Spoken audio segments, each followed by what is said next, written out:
Hey everyone, it's time for another Jak and Daxter Theory. So this one comes in from a user by the name of That American Brunette, name's on the screen right now, from quite a while ago, from way back when I posted my last theory video.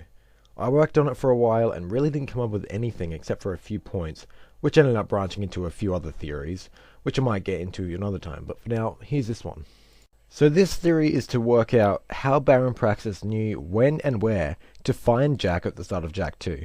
Now, for me personally, I completely overlooked this. I didn't even think about this, so I'm glad that someone suggested this to me.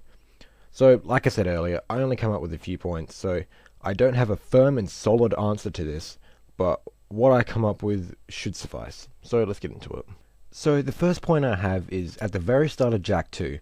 Before they go through the rift gate, just as they open it, Core comes out and immediately identifies Jak, and also says that Finally, the last rift gate has been opened. This suggests that Core was waiting for this moment to happen to try and take hold of Jak before he can go to Haven City and eventually kill him, which is what Onan says would happen.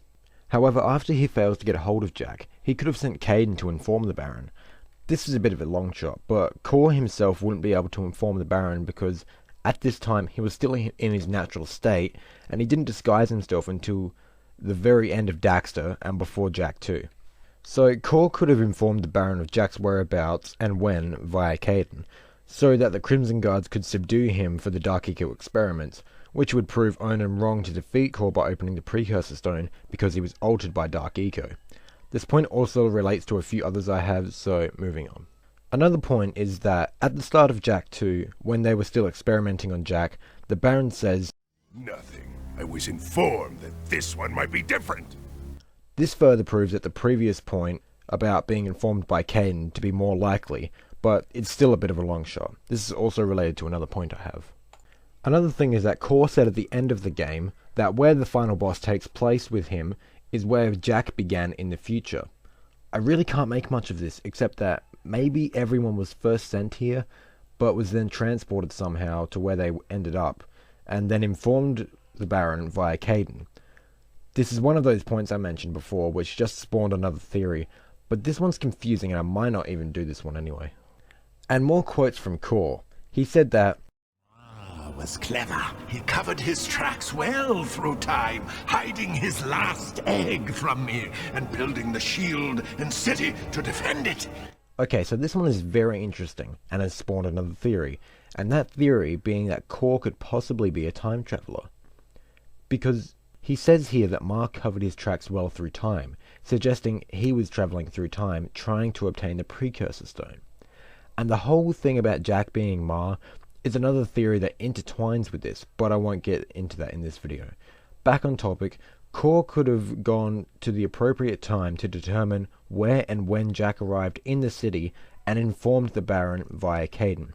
Out of all the things I have mentioned thus far, this is the most likely. However, there is one more. So, in Daxter, when Errol is talking to Count Vega about the Dark Warrior program, he says that This Jak person shows promise. The old hag Onan says he's special. this suggests that in order to find some good subjects for the Dark Warrior program, they asked Onan, and she suggested Jak, and where to find him and when, basically selling him out. However, there is the fact that you would think that Onan would refuse because Jak is needed to open the Precursor Stone to kill Core, but if you think about it, this is Baron Praxis. He could have easily threatened her to death, and also, Onan could have seen the whole events of Jak 2, Jak being tortured with Dark Ego, him joining the Underground, him getting the Precursor Stone, Core getting hold of young Jak, and Jak killing Core and young Jak opening the Precursor Stone. Onan could have seen all the events of Jak 2 and could have told the Baron and to let it all unfold. This is a bit far-fetched. Okay, so what I have come up with is that obviously the Baron would have needed to be informed of Jak, as he says. Now most of these points involve Core informing the Baron, but there is the fact of Onan telling him, which I find to be the most likely. In my view, all of these are possible because of the fact that it is never solidly stated anywhere in the series how he knew of Jak. But if I had to choose one thing to be the most likely, I would have to say that Onan informed the Baron of Jak's existence and where and when to subdue him. Theory closed. So this is my take on this theory, and it was a real tough one at first, but after some thorough investigating and, to be honest, a lot of assuming, I think it's safe to say that this theory is now solved. So I hope you enjoyed. Like and subscribe, all that good shit really helps me out and I really appreciate it. And also, if I missed anything, please tell me, because I would like a definite answer to this.